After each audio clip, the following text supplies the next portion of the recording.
The Mark 10 prayer project allowed me to dive into my deeper emotions and feelings when reading the Mark 10 scripture chapter. It was an experience I've never really felt before. I've never really had to or have done, praying to God to really hear or understand what I'm reading, right? And so I would definitely say that when I pray to God to have the words emulate me in a deeper way, I was just visualizing the whole scene in the Mark 10.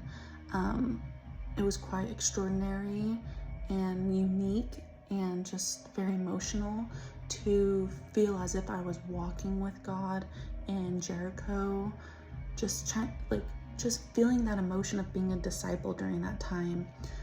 With being a special education teacher in a public school setting, we can't talk about God openly, but we can teach our students how to be disciples. And I really felt that in Mark 10. It made me think about what I can do as a teacher.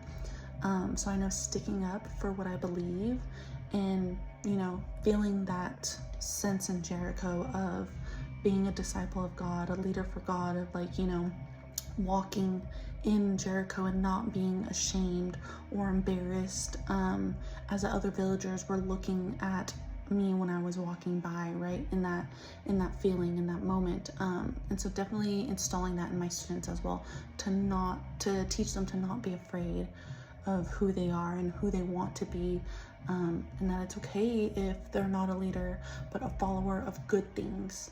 And so I really appreciated the deeper level of emotion that Mark 10 prayer project gave to me.